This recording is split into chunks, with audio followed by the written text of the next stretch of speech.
పట్టడికల్ ఆలయ సమూహాల్లో 3వ భాగానికి స్వాగతం. మిగిలిన ఆలయాల్ని ఈ భాగంలో నేను నీకు పరిచయం చేస్తూ ఉన్నాను.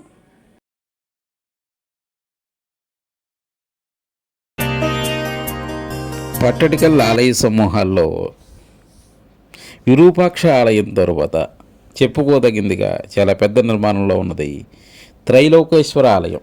దీన్ని మల్లికార్జున టెంపుల్ లేదా త్రైలోకేశ్వర ఆలయం అని అంటారు. ఇది 8వ శతాబ్దపు మధ్యకాలానికి చెందిన ఒక శివాలయం. దీన్ని రాణి త్రైలోక్య మహాదేవి కట్టించింది. అందుకనే ఈ ఆలయంని త్రైలోకేశ్వర ఆలయంగా చెబుతుంటారు. ఈ ఆలయం కాశీ విశ్వనాథ ఆలయానికి దక్షిణంగా, సంగమేశ్వర ఆలయానికి నైరుతి దిశలో, విరూపాక్ష ఆలయానికి సమీపంలో ఉంది. విరూపాక్ష ఆలయంతో సమకాలీనంగా సదృశ నిర్మాణ శైలిలో ఇది నిర్మించబడింది. అయితే పరిమాణంలో కొంత చిన్నదిగా ఉండి కొన్ని చిన్న చిన్న తేడాలు దానికి దీనికి మధ్య ఉంటాయి. ఈ ఆలయం పూర్తిగా అభివృద్ధి చెందిన దక్షిణ భారత విమాన శైలి వాస్తుశిల్పాన్ని ప్రతిబింబిస్తుంది. గర్భగృహంలో ఒక శివలింగం ప్రతిష్ఠించబడి ఉంది. గర్భగృహం చుట్టూ ప్రదక్షిణ మార్గం, గర్భగృహం ముందు భాగంలో ఒక అంతరాళం ఉంది. దాని ఇరువైపులా చిన్న విగ్రహాలు ఉన్నాయి. ఒక దానిలో మహిషాసురమర్దిని రూపంలో దుర్గాదేవి, మహిషా రాక్షసుని సంహరిస్తున్న శిల్పం ఉండేది. మరొక దానిలో గణేశుడు ఉండేవాడు. అయితే ప్రస్తుతం అవి ఖాళీగా ఉన్నాయి. ఆలయంలో ఒక నంది మండపం కూడా ఉంది. అందులో నంది విగ్రహం గర్భగృహానికి ఎదురుగా ఉంటుంది. గర్భగృహంలోకి ప్రవేశ స్తంభంతో కూడిన సభా మండపం ఉంది. ఆలయ సముదాయ ప్రాంగణంలో ప్రాంగణం గోడలు, ప్రవేశ ద్వారం కూడా దీనికి ఉన్నాయి. మల్లికార్జున ఆలయం విరూపాక్ష ఆలయానికి సదృశమైనప్పటికీ కూడా కొన్ని కొత్త వాస్తుశిల్ప ఆలోచనలు ప్రయోగించి దీన్ని ప్రత్యేకంగా తీర్చిదిద్దారు. ఉదాహరణకి ఏంటంటే, మల్లికార్జున ఆలయంలో నాట్య రూపంలో శివుడైన నటరాజు శిల్పం సుఖనాశలో చాలా చిన్న లోతైన కమానంలో స్థాపించబడి ఉంది. అలాగే ఆలయ శిఖర నిర్మాణపు పై అంతస్తులో హార అంశాలు ఏమీ ఉండవు. దీనికి విరూపాక్షాలయంలో చదరపు పైకప్పు ఉండగా ఈ ఆలయంలో పైకప్పు అర్ధగోళంగా ఉంటుంది. ఈ ఆలయం అంతటా కథన శిల్పం విస్తృతంగా ఉంది. పురాణ కథలు, హిందూ ఇతిహాసాల ఇతివృత్తాలు సభా మండపంలో స్తంభాలపై చెక్కబడి ఉంటాయి. ఈ కథలు శైవం, వైష్ణవం, శాక్తేయం వంటి హిందూ సాంప్రదాయాలన్నింటినీ ప్రాతినిధ్యం వహిస్తాయి. భాగవత పురాణంలోని కనిపించే కృష్ణుడి రాసలీల కథలు స్తంభాలపై చెక్కబడ్డాయి. అలాగే పంచతంత్రం కథల ఆధారంగా రూపొందించబడిన శిల్పాలు కూడా దీనిలో ఉన్నాయి. ఇతర హిందూ ఆలయాల మాదిరిగానే మల్లికార్జున ఆలయంలో కూడా ప్రేమికుల దృశ్యాలు, అందులో మిథున శిల్పాలు మనకు కనిపిస్తూ ఉంటాయి. అలాగే ఏనుగుతో మానవులను మోసుకెళ్తున్న కార్మికుడు వంటి జీవన దృశ్యాలు, అలాగే వివిధ భావ ప్రకటనలో ఉన్న మహిళా శిల్పాలు దీనిలో చెక్కబడ్డాయి. ఈ మహిళలో ఒకరు 8వ శతాబ్దికి చెందిన సంగీత వాద్యాన్ని మోసుకెళ్తున్నట్లు ఒక శిల్పం కూడా మనకు కనిపిస్తూ ఉంది.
పట్టడికల్ ఆలయ సమూహంలో ఇప్పుడు మనం చూస్తున్నది కాశీ విశ్వనాథ ఆలయం.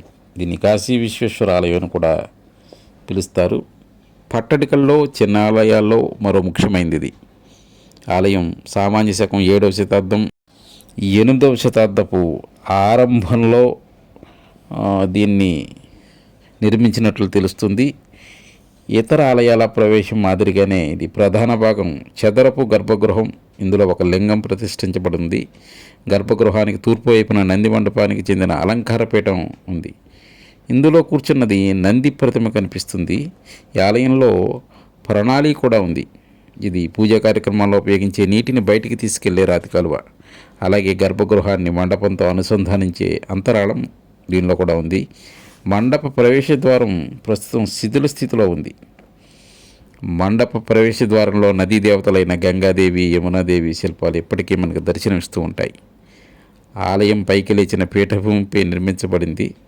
ఇందులో 5 పొరల అలంకార మౌల్డింగ్లు మనకు కనిపిస్తాయి. పీఠంపై 8వ శతాబ్దానికి చెందిన గుర్రాలు, ఏనుగులు, సింహాలు, నెమళ్ళు, పుష్పలతా రూపాలతో చిక్కుదల మనకి ఇక్కడ అలంకరణగా కనిపిస్తుంది. గోడలపై అర్ధస్తంభ జంటలు ఉంటాయి. అలాగే చైత్య శైలి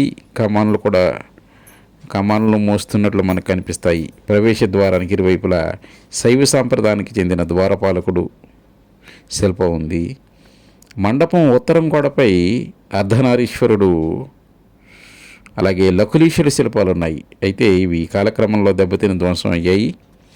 కపోట భాగం అనే అలంకార మోతిఫ్లతో మాలలు మోసే బొద్దుగా ఉండే దేవతాగణాల విగ్రహాలు మనకి ఇక్కడ కనిపిస్తాయి. అలాగే ఎగిరే జంటలు, కీర్తిముఖాలు కూడా ఇందులో చెక్కపడ్డాయి. ఆలయంపై ఉత్తర భారతదేశ రేఖానాగర శైలి ఈ ఆలయంలో బాగా అభివృద్ధి చెందిందిగా కనిపిస్తుంది. ఇది మధ్యలో చదరపు ఆకారాల పైకి ఎగురుతూ 5 దశల ఈ ప్రొజెక్షన్ ఒకటి ఉంటుంది. ఇందులో సంక్లిష్టమైన గవాక్ష రూపాలు పరస్పరం అనుసంధానించబడి ఉన్నాయి.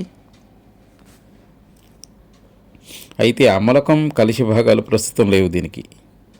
ఆలయం ముందు భాగంలో శిఖరంపై ఉన్న సుఖనాసలో చైత్య కమానంలో నాట్య రూపంలో ఉన్న ఉమామహేశ్వరుడు శిల్పం ఉంది. ఆలయం లోపల స్తంభాలు, అర్ధస్తంభాలు భాగవత పురాణం, శివపురాణం, రామాయణం చూపించే శిల్పాలు మనకు కనిపిస్తూ ఉంటాయి. అలాగే రావణుడు కైలాస పర్వతం ఎత్తుకెళ్తున్న దృశ్యం కూడా మనకి ఇక్కడ కనిపిస్తుంది. శిల్పాల్లో కృష్ణుడు చేసిన ఆటపాటలు చూపబడ్డాయి. మరో శిల్పం కళ్యాణ సుందరమూర్తి కథను వివరిస్తుంది. ప్రత్యేకంగా ఒక శిల్పంలో శివులు లింగోద్భవ మూర్తిగా మనకి ఇక్కడ కనిపిస్తాడు. మండపం పైకప్పులో శివుడు, నంది, కార్తికేయుడిని పట్టుకున్న పార్వతీ శిల్పాలు ఉన్నాయి. చిత్తరాన్ని చుట్టుముట్టేలా అష్టదిక్పాలకులు కూడా ఇక్కడ చెక్కబడ్డారు.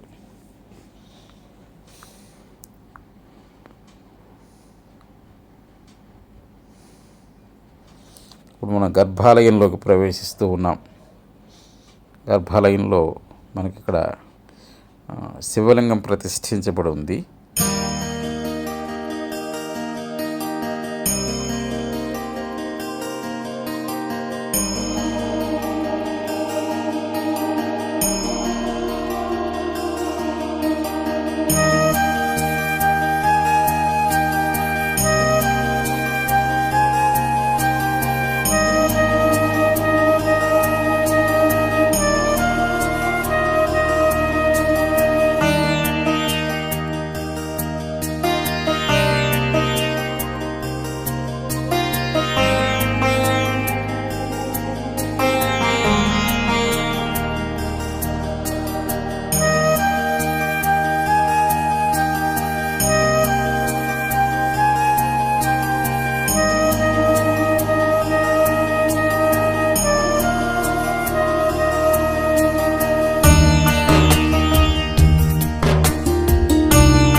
7-8 శతాబ్దాలకు చెందిన అనేకమైన ఆలయాలు ఈ సమూహంలో మనకు నిర్మించబడింది. మొత్తం భారతదేశంలో ఆలయాలకి ఈ ప్రదేశాన్ని పుట్టినిల్లుగా చెబుతూ ఉంటారు. మొట్టమొదటిగా ఆలయాలు ఎలా ఉండాలి, ఆలయ నిర్మాణం ఏ విధంగా ఉండాలి, ఏ ఆలయం ఎలా ఉండాలనేది ఐహోల్లో మనకు కనిపిస్తుంది. ఐహోల్లో సుమారు 100కు పైగా ఆలయాలు అక్కడ నిర్మాణం జరిగింది. అది ఆలయాల పాఠశాలగా మనకు ఐహోల్ని చెబుతుంటారు. ఐహోల్లో అభివృద్ధి చెందిన నిర్మాణశీలులన్నీ కూడా అక్కడ ప్రాక్టీస్ చేసి మనకి పట్టడికల్లో ఆలయ నిర్మాణాలు జరుగుతున్నట్లు చరిత్ర చెబుతూ ఉంది. 1565లో విజయనగర సామ్రాజ్యం పతనమైన తర్వాత బీజాపూర్ సుల్తానులు ఆదిల్ షాహీ వంశం దీన్ని పాలించింది. 17వ శతాబ్దంలో ఔరంగజేబు ఆధీనంలోకి ఇది వచ్చింది. తర్వాత 18వ శతాబ్దంలో హైదర్ అలీ అలాగే టిప్పు సుల్తాను కూడా దీన్ని ఆక్రమించుకోవడం జరిగింది. ఇక్కడ అనేక రకాలైన విజయ స్తంభాలను కూడా మనం ఇక్కడ చూస్తాం. అవే కాకుండా కొన్ని వందల చిన్న చిన్న ఆలయాలు ఈ సమూహంలో మనకు చూస్తున్నాం. ఇవన్నీ కూడా చాలా వరకు ధ్వంసం చేయబడ్డాయి. ఇక్కడ విడివిడిగా మనకి నంది మండపాలు, శివలింగాలు, అనేకమైన శివలింగాలు, రకరకాల శివలింగాలు మనం ఈ ప్రాంగణంలో మనం చూస్తూ ఉంటాం. ఇప్పుడు మనం చూస్తున్నవన్నీ ఆనాటి కాలంలో రకరకాల నందులు, శివలింగాలు మనకి ఇక్కడ మనకి దర్శనమిస్తాయి. తర్వాత భాగంలో ఈ ఆలయ సమూహాల్లో ఉన్నటువంటి పాపనాథ్ ఆలయం గురించి పూర్తి వివరాలు, విశేషాలు మీకు అందిస్తాను. ఈ ఛానల్ని అప్పటివరకు సబ్స్క్రైబ్ చేయండి, లైక్ చేయండి, అలాగే కామెంట్ చేయండి.